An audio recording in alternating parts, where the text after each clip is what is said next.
there's something called credit available elsewhere. And pretty much what credit available elsewhere means is that you, the individual, you are financially stable. Your credit is good enough that you don't necessarily need the SBA to secure a loan with, where you can go and get your loan from a bank or someplace else. So if you got a 15 to 30 year loan, which is everybody under the economic injury plan, that means there was no credit available elsewhere. All right. So if you see someone who gets a 7-year or less loan, usually those people got a pass in order to even get a 7-year loan with the SBA, because normally if they see that you could pay this loan off in 7 years or less, there's no need for them to give you any money, and they will deny your loan. So for most individuals who got the 15 to 30 years, that is why. It's not because they just want to make so much money off of you over the life of the loan, because they really don't at the interest rate that it is,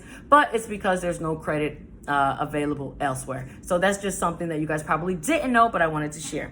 Another thing, you do not have to meet the IRS's standards for a small business. So yes, the Small Business Administration does look at the IRS to see if your business is considered a hobby or if it's actual a business because you claim it on your taxes, but they are very different in what they use to determine a small business. The IRS doesn't look at individuals who are organizing businesses as a business, whereas the SBA, they do. So SBA is a little bit more lenient. So it uses the IRS information for a portion, but it doesn't use it for everything. So just because the IRS doesn't state that you're a business doesn't mean that the SBA won't. And it also doesn't mean that you should not apply for the loan. You should if you think that you qualify, all right? Okay, so I thought this one was pretty neat. So I have a lot of individuals that got knocked for credit, and I just wanted to let you guys know that if you owe medical collections, that's an automatic no-go with the Small Business Administration. It's a denial. They will allow you to get a loan with collections on your credit, but they have to be a total of less than $10,000, and they can only be non-medical collections and charge-offs. If they're medical collections, or federal government loans or student loans or any type of federal debt, like from previous SBA loans or anything like that, you will be automatically denied. But they don't seem to care about utility payments, cable bills, electric bills, and credit cards. So, and this came directly from the handbook. So it says as long as you have a total amount of $10,000 or less, you are still eligible to apply in for the EIDL loan, and can be considered to have decent credit still, okay?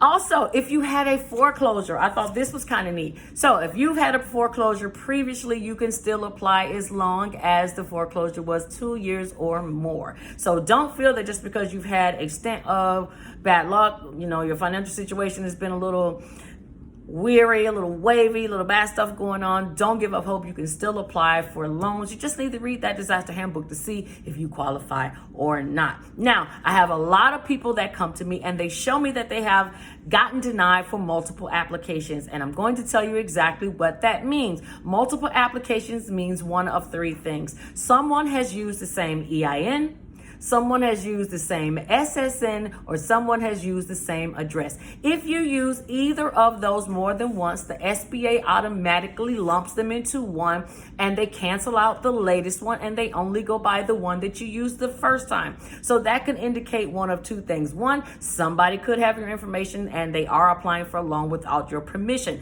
I'm hoping that that is not happening, but that could be. Or two, it could be that you use one of those things twice, EIN, SSN, or address, which means all you need to do now is call the disaster hotline and change that information so that it can now be considered a second application, not a duplicate application. All right. And one last thing, and I thought this was the best one for last because I am a veteran, and I just wanted to say that if you have an individual who is in the reserves and they actually get called up for duty for whatever that may be, although our regular EIDL loan program extends all the way into December of this year, but there is such a thing as called a military EIDL. The military EIDL is exactly the same. The only difference is it allows the military individual 1 year from the date that they were called up from duty versus the expiration time of the EIDL loan as it is now. So if an individual got called up November 25th, 2020, they have until November 25th, 2021 to apply for the military EIDL. Now, with the military EIDL, you can be the business owner.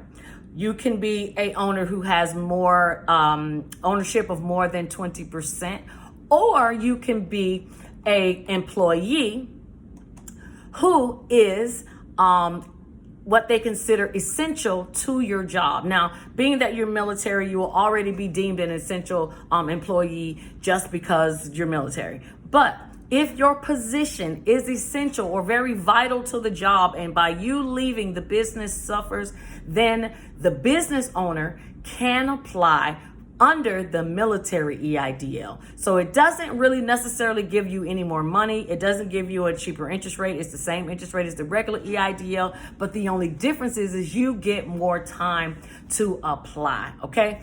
And I'm going to leave off with two other things, and I'm trying to get my computer up because I want to tell you guys what, according to the handbook, of what they state you can spend your money on, okay? But here goes one thing that I thought that was quite important with the EIDL, and excuse me from moving around over here, is that you can apply more than one time. A lot of people are not familiar with that, or probably don't even know, but just because you got this one disbursement of a loan doesn't mean that you cannot apply for loans again. This pandemic can go on for months. It can go on for this whole year for all we know. And if the money that you got did not sustain your business where you feel that you're going to be able to bounce back from this economic injury, you can apply for more funds, okay? But according to the SBA chart, I'm going to tell you what both the EIDL and the military EIDL can be spent on, okay? There is a chart, and it simply states there are 5 things that the money can be used for, and that is working capital.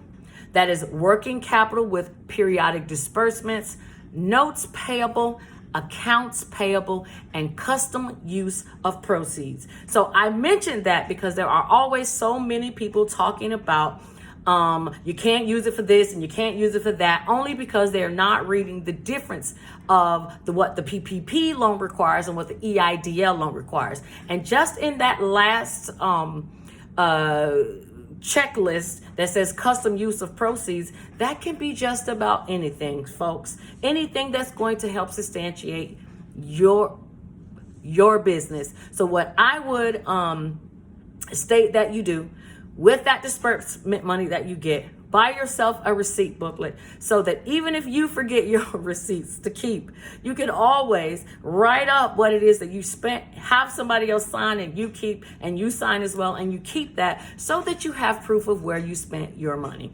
Now, one quick difference between that and the PPP is the PPP, it is required for an individual to show the money of where it was spent in order for that loan to be